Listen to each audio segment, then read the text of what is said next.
Good morning friends, Pankaj साहब। तो स्वस्थ सवेरा में आपका स्वागत करता हूँ। मैं अभी जा रहा हूँ अहमदाबाद से वापस, ऑन ड्यूटी हूँ और ऑयल एंड गैस में इंस्पेक्शन के लिए जा रहा हूँ। तो फार्मिंग का तो अभी के डेट में एक बहुत इम्पॉर्टेंट सब्जेक्ट है स्मार्ट फार्मिंग।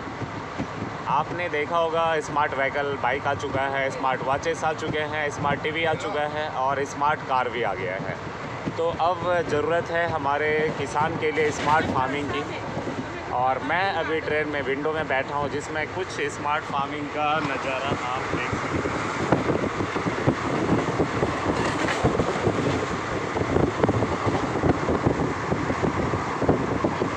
तो ये स्मार्ट फार्मिंग क्या है, इस बारे में हम लोग डिस्कस करते हैं। फिलहाल आप देखेंगे स्मार्ट फार्मिंग के बगीचे में वहाँ पर क्या क्या है और फार्मिंग में किसान क्या क्या कर रहे हैं। तो आम के पेड़ हैं और जामुन के भी देखिए तो मंजर आ चुका है। और कुछ जगह हमने वहाँ पर ये भी देखा कि जो ये कहते हैं सोलर पावर का भी काफ़ी अच्छा उन्होंने लगा चुका है। और आप यहाँ पर देखेंगे ये पेड़ भी है और इसके बाद काफ़ी बेहतर केला का पेड़ है और भी फ्रूट बेरिंग ट्री है। एक्चुअली वो थोड़ा सा कम फार्मिंग करें तो बेहतर है, बट ऑक्सीजन के लिए ज़रूरी है। बट ऑक्सीजन के लिए आप फ्रूट ट्री भी ज़्यादातर प्लांटेशन कर सकते हैं। तो अब इसमें ये हो गया है कि स्मार्ट फार्मिंग में हम लोग क्या क्या ध्यान दे सकते हैं। तो किसान आप एक चीज़ कर सकते हैं कि पहली बात सोलर पावर का पैनल का भी काफ़ी चल रहा है, अडानी जी और भी बहुत सारी कंपनियां सोलर पावर का कर रहा है। तो आप अपने फार्मिंग में तो आप साइड में सराउंडिकल आप पेड़ ज़रूर लगाइए और आप वो फ्रूट ट्री आप ज़रूर लगाइए जिसमें कि फल के पेड़ होते हैं, आम का है, आप जामुन के पेड़ लगा सकते हैं। जो आपको कुछ अर्निंग का सोर्सेस बन जाता है कि जब आपकी फसल अगर कभी कुछ नेचुरल इफेक्ट के कारण डैमेज हो रहा है या फिर कुछ प्रॉब्लम्स हो रहा है तो फाइनेंशियली पावर्स आपका कंटिन्यू बिल्डअप होता रहेगा। वो बहुत ज़रूरी है लाइफ में, तो वो कर सकते हैं। दूसरा, कुछ लोकेशन में जहाँ पर आपका अगर कुछ फार्मिंग के बहुत अच्छे सोर्सेस नहीं है तो आप वहाँ पर सोलर पावर का भी प्लांटेशन लगा सकते हैं। वो चीज़ें बेहतर है उसमें। तो आप यहाँ पर ट्रेन से मैं काफ़ी इन चीज़ों को देख रहा हूँ कि फार्मिंग में क्या क्या है। तो किसान को इन चीज़ों पे अब ध्यान देने की बहुत ज़्यादा ज़रूरत है, क्योंकि इंडिया फर्स्ट का जो कहते हैं कि हमारा देश और हमारी कुदरत ने हमें बहुत कुछ दिया है और हमें उसको प्रॉपर यूटिलाइज़ करने की ज़रूरत है। और अगर हम प्रॉपर यूटिलाइज़ करते हैं तो आई थिंक हमारा देश मीन्स नंबर 1 बनने से कोई नहीं रोक पाएगा।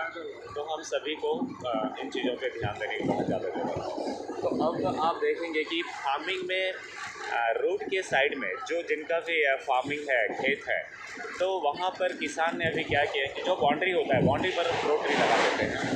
उसके बाद फिर आप वेजिटेबल का जो है वो फार्मिंग आप काफ़ी कर सकते हैं। वो भी क्रेज़ काफ़ी ज़्यादा है और अर्निंग भी बहुत ज़्यादा है उसमें।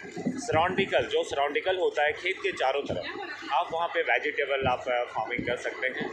आप फ्रूट के ट्री लगा सकते हैं। उसके बाद आप अडानी का सोलर पावर भी आप वहाँ पर लगा सकते हैं। और तीसरा जो है आप उसी में जो रूटीन फार्मिंग है वो तो करना ही है, अदरवाइज़ वो भी बहुत ज़रूरी है। लाइफ लाइन का फार्मिंग में कभी ये नहीं करना चाहिए। तीसरा,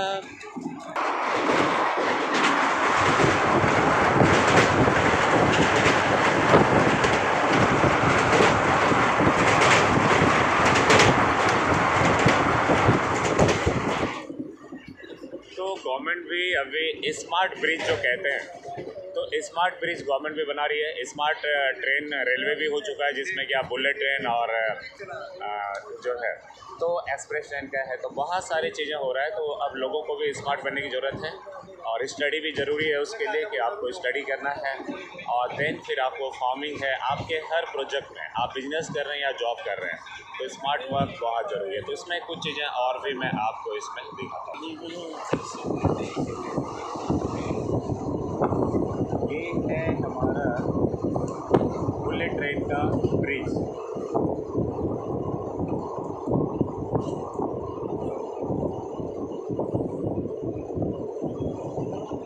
तो इसी पे हम लोग वर्क कर रहे थे, बातें कर रहे थे।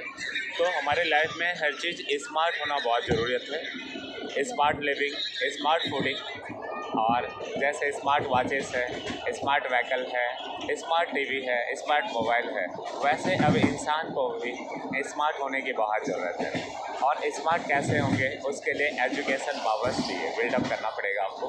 तो मैं अभी लास्ट टाइम आप लोगों से डिस्कस कर रहा था एवरी इंडियंस इंजीनियर। तो अभी न्यू जनरेशन है, मैं उन लोगों को ये कहना चाहूँगा, आपने अगर ITI कर रखा है, देखिए ब्रिज और भी सारे ब्रिज रेडी हो रहे हैं और रेडी हो रहा है, देखिए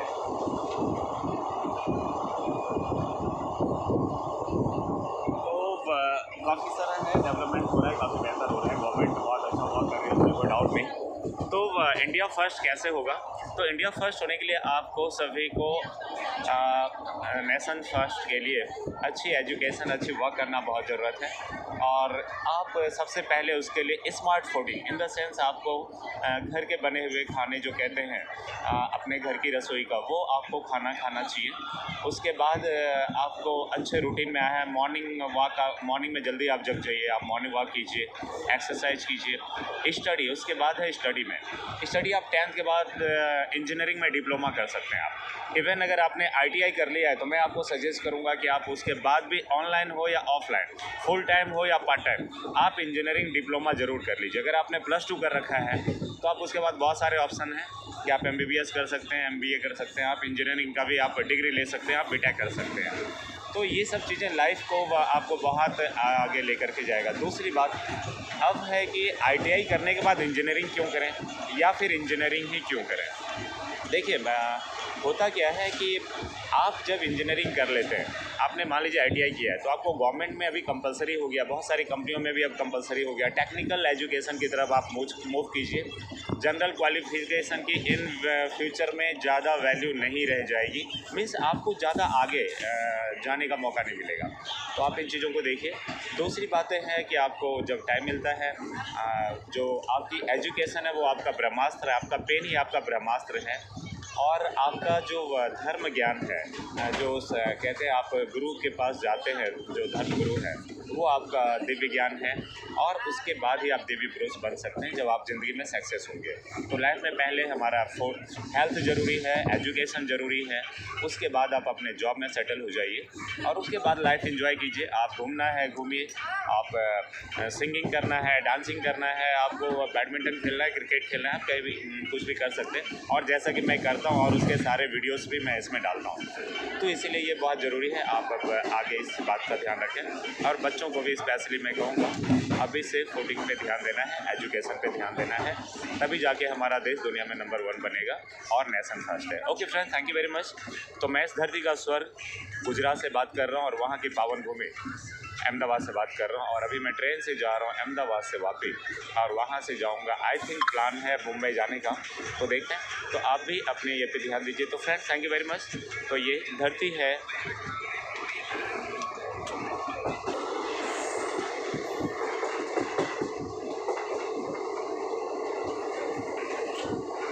ये सारे पिलर्स जो हैं ये मल्टी पिलर हैं, जो कि आगे इन चीज़ों का डेवलप करने में रेलवे को काफ़ी एडवांस, जो कहते हैं ना स्मार्ट रेलवे जो गवर्नमेंट बना रही है और एडवांस रेलवे बन रहा है, उसके लिए पिलर के बिल्डिंग सभी कंस्ट्रक्शन का है, ये सारा चीज़ हो रहा है। और आयरन ब्रिज भी यहाँ पर बन रहा है, जो पहले अंग्रेज बना करके हमारे हिंदुस्तान में गए थे और 100 ईयर्स तक भी उसमें कोई प्रॉब्लम नहीं आया था। वो आयरन ब्रिज भी जो ओवर ब्रिज होते हैं और रेलवे क्रॉसिंग है, वो सभी कंक्रीट ब्रिज नहीं होता है, आयरन ब्रिज हो रहा है उसमें। तो ओके फ्रेंड्स, तो ये खुशबू है गुजरात की, जहाँ समुंदर है प्यार के। Thank you very much.